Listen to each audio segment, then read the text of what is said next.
The rich, dark earth of Redemption Creek Valley wasn't just soil to my family, it was our lifeblood, our history, our soul. My name is Samuel Sam Miller, and the earliest memories I possess are painted in the vibrant hues of that land.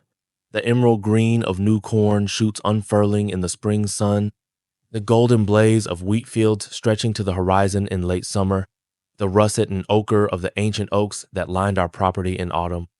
Our farm, Whispering Pines, had been in the Miller family for 5 generations, each one leaving their sweat, their hopes, and their heartaches in its furrows. My father, Thomas Miller, a man whose hands were as gnarled and strong as the roots of those oaks, taught me to read the land like a sacred text, to understand its rhythms, its moods, its generous spirit. Life at Whispering Pines was a symphony of hard work and simple joys. The pre-dawn chill as Dad and I headed out for milking, the scent of Mom's sourdough bread baking in the old wood-fired oven, the raucous laughter of my younger sister, Lily, as she chased fireflies in the twilight. We weren't wealthy in the way the city folk measured riches, but we were rich in ways they couldn't comprehend, rich in community, in self-sufficiency, in the profound, unshakable connection to the acres that sustained us. Redemption Creek Valley was a patchwork of such farms, families bound together by shared struggles and shared triumphs, by the common language of the land. Then, Global AgriDevelopments Inc. arrived, or GAD, as they became known, a name that felt more like a curse than an acronym. They came bearing glossy brochures filled with images of futuristic farming facilities, promising progress, efficiency, and economic revitalization for our sleepy valley. They spoke of jobs, of increased land values, of a bright new era. Their representatives, slick men in sharp suits that looked out of place against our dusty roads, held town meetings, their voices smooth and persuasive, their promises glittering like fool's gold. My father and many of the older farmers were skeptical. They saw through the corporate jargon to the predatory gleam in Gad's eyes. They understood that Gad wasn't interested in partnership. They were interested in acquisition, in consolidation, in turning our patchwork of independent farms into a vast, soulless monoculture plantation. Dad, a man of few words but unshakable principles, became a reluctant spokesman for the resistance. He spoke at those meetings, his voice rough but steady, of heritage, of stewardship, of a way of life that couldn't be quantified on a balance sheet. The pressure started subtly. Local officials, men we'd known our whole lives, men who'd eaten at our table, began to parrot Gad's talking points. Whispers of eminent domain for essential infrastructure projects started circulating. Then came the rezoning notices, inexplicable changes that suddenly made traditional farming on smaller plots economically unviable according to new county ordinances. Property tax assessments mysteriously skyrocketed for those who refused Gad's initial insultingly low buyout offers. Health and safety inspectors, rarely seen before, began to appear with alarming frequency, nitpicking over ancient barns and generations-old irrigation systems, issuing citations and fines that bled us dry. It became clear that Gad wasn't just a corporation. It was an octopus, its tentacles deeply entwined with the local bureaucracy. Councilman Davies, who'd always had a handshake for my dad, suddenly couldn't meet his eye. Mayor Thompson, who'd praised Whispering Pines at the county fair just a year before, now spoke of the inevitable march of progress and the need for difficult decisions for the greater good. The greater good, it seemed, always aligned with Gad's interests. Our family, like many others, tried to fight. We pooled our meager resources, hired a local lawyer, a decent man but outmatched and outmaneuvered by Gad's army of high-powered attorneys from the city. Court hearings were a blur of arcane legal jargon, of motions and countermotions, all designed to exhaust and demoralize us. The judges, often appointed by the very officials in Gad's pocket, seemed to view us as relics, obstacles, to a gleaming, profitable future. One by one, the farms around us fell, some to crushing debt, some to legal trickery, some to sheer, heartbreaking despair. I was 16 the day the eviction notice was nailed to our ancient oak gatepost. I remember the crisp, official paper, The stark black ink, the way my mother's hand flew to her mouth, a choked sob escaping her lips. My father just stood there, his face a mask of granite, but his eyes, the eyes that could read a coming storm in the slightest shift of the wind, reflected a desolation so profound it stole my breath. He'd fought with every fiber of his being, but the system was rigged, the game fixed. The day we were forced to leave Whispering Pines is seared into my memory with the agonizing clarity of a recurring nightmare. The sheriff's deputies, their faces carefully neutral, overseeing the removal of our lives. The GAD representatives, already there with their clipboards and measuring tapes, their presence an obscene violation. I watched my mother tenderly wrap her grandmother's china in old newspaper, her tears silently watering the ink. I saw my father take one last, lingering look at the fields he had tilled since he was a boy, his shoulders slumped in a way I'd never seen before.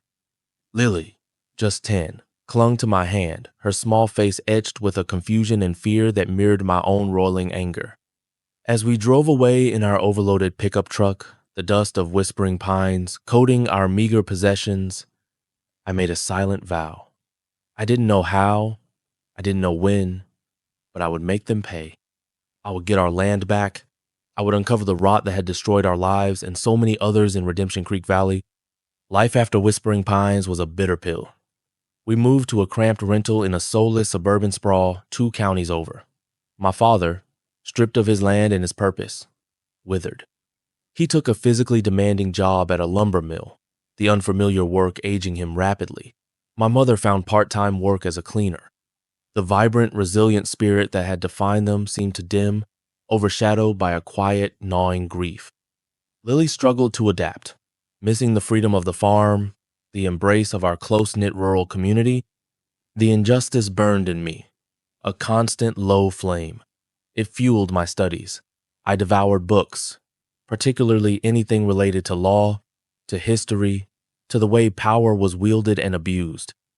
I understood, with a clarity that belied my years, that GAD and their corrupt local allies hadn't just stolen land, they'd stolen futures, they'd stolen dignity, they'd stolen a piece of America's soul. My vow solidified into a plan. I would become a lawyer. I would learn their language, their rules, their tactics. And then I would use those very tools against them. The path was arduous. Community college, then a state university on scholarships, and a mountain of student loans. I worked multiple part-time jobs, waiting tables, shelving books in the library, anything to make ends meet while I buried myself in torts, contracts, and constitutional law. My focus was unwavering. While my peers partied or agonized over career choices, I was driven by a singular, consuming purpose: property law, environmental law, corporate malfeasance. These became my battlegrounds. I interned at a public interest law firm during summers, cutting my teeth on cases involving land rights, often representing small communities against powerful corporate interests. Each small victory there felt like a dress rehearsal for the main event, the fight for Redemption Creek Valley. My father passed away during my final year of law school. The years of hard labor after losing the farm, coupled with a broken heart, had taken their toll. I stood by his graveside, the pain a fresh, raw wound, and renewed my vow, no longer silent, but whispered into the wind. "I'll make it right, Dad. I promise." My mother, though frail, her eyes holding a lifetime of sorrow, squeezed my hand. "He knew you would, Samuel. He always believed in you." After graduating near the top of my class and passing the bar, I resisted the lure of lucrative corporate law jobs in the city. Instead, I took a position with a small but tenacious environmental law firm known for taking on tough fights. I spent 5 years there, honing my skills, learning the intricacies of litigation, building a reputation as a meticulous, relentless attorney who didn't back down. I specialized in cases involving corporate land grabs and government collusion, a field that felt tailor-made for my ultimate goal. Finally, nearly 20 years after we'd been driven from Whispering Pines, I felt ready. I resigned from my firm, cashed in what little savings I had, and drove back to Redemption Creek Valley. The valley was almost unrecognizable. GAD's massive industrial farming operations dominated the landscape. The patchwork of family farms was gone, replaced by endless, monotonous fields of genetically modified crops, tended by giant, automated machinery. The air, once sweet with the scent of wildflowers and hay, now often carried the acrid tang of chemical fertilizers and pesticides. The small town looked tired, its storefronts struggling, many of the old families gone, replaced by transient workers. My mother had moved in with Lily, now a teacher in a neighboring state. They worried about me, about my quixotic quest. "It's been so long, Sam," Mom had said, her voice laced with concern. "They're too powerful. Don't break your heart all over again." But I had to try. I opened a small one-room law office in what was left of the old downtown. Samuel Miller, attorney at law, specializing in land rights and community justice. The shingle felt like a declaration of war. The initial reception was a mix of deep-seated skepticism and whispered hope. Many of the families who had lost their land were still in the area, struggling in low-wage jobs, their connection to the valley severed, but their sense of injustice still raw. They remembered the first losing battle. They were afraid. Gad's influence was still pervasive. Councilman Davies was now Mayor Davies. His pockets, I suspected, even deeper, lined with Gad's largesse. My first challenge was to find a legal foothold. The original cases were long closed, appeals exhausted. I needed something new, something to pry open the closed doors of the past. I started by meticulously re-examining every piece of public record: old land deeds, zoning board minutes, environmental impact reports Gad had commissioned, county financial statements. It was like archaeology, sifting through layers of bureaucratic dust and deliberate obfuscation. My breakthrough came from an unexpected source: a retired county clerk, a quiet woman named Mrs. Peterson, who had witnessed the Gad takeover from the inside, finally decided her conscience outweighed her fear. She contacted me anonymously at first, then, gaining courage, agreed to meet.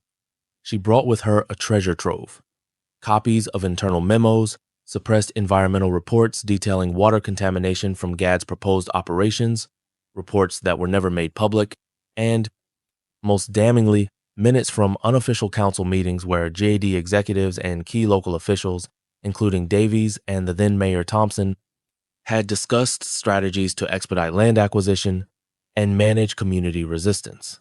There were even coded references to incentives and support packages for cooperative officials. This was evidence of conspiracy, of fraud, of a systematic perversion of due process. Armed with Mrs. Peterson's documents, I began to reach out to the other dispossessed families. Slowly, cautiously, they came forward. The Jacksons, the O'Malleys, the Garcias, their stories mirrored ours, a litany of pressure, deception, and stolen heritage. We formed a coalition, the Redemption Creek Valley Farmers Justice Alliance. I wasn't just fighting for Whispering Pines anymore. I was fighting for all of them. We decided to pursue a class action lawsuit alleging a pattern of racketeering, fraudulent misrepresentation, and conspiracy between Global AgriDevelopments Inc. and named officials of Redemption Creek County. The fight was even more brutal than I had anticipated. GAD and Mayor Davies threw everything they had at us. They hired a massive city law firm that specialized in corporate defense. They tried to drown us in motions, to bankrupt us with legal fees. There were subtle threats: anonymous calls, my tires slashed one night, online smear campaigns trying to discredit me as an outside agitator with a personal vendetta. Mrs. Peterson faced intimidation. Other potential witnesses clammed up, terrified of repercussions. But we had truth on our side, and a growing chorus of public support. I worked with investigative journalists who began to shine a national spotlight on Redemption Creek Valley. Environmental groups outraged by the suppressed reports of water contamination, which subsequent independent tests confirmed, joined our cause. The story of a son returning to fight for his family's stolen land, for his community's soul, resonated. The legal battle raged for 3 long years. There were depositions that lasted for days, where I faced down Gad executives who oozed arrogance and contempt, and local officials who squirmed and perjured themselves under oath. There were moments of despair when it felt like their money and power would inevitably crush us. But then I would look at the weathered faces of the farmers in our alliance, their eyes filled with a fragile, desperate hope, and I would find the strength to continue. I would remember my father's face that last day at Whispering Pines. The trial itself was a media circus. The courtroom was packed every day. I presented our case methodically, laying out the intricate web of collusion, the suppressed evidence, the human cost of Gad's greed. Mrs. Peterson was a star witness, her quiet, dignified testimony unshakable.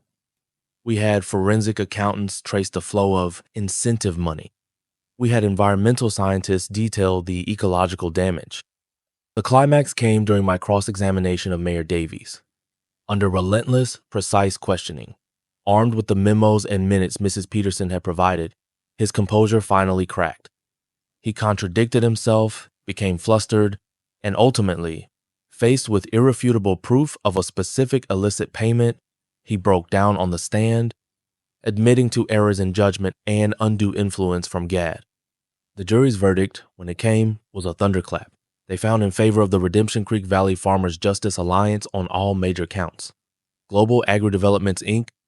and the implicated county officials were found liable for conspiracy, fraud, and a host of other charges. The damages awarded were substantial, enough to compensate the families for their losses and then some. But more importantly, the court ordered the nullification of the original land seizures where fraud could be proven.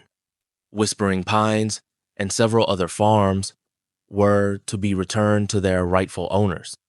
The scene outside the courthouse was one of pandemonium. Tears, cheers, families embracing. My mother was there, Lily by her side, her eyes shining with a light I hadn't seen in decades.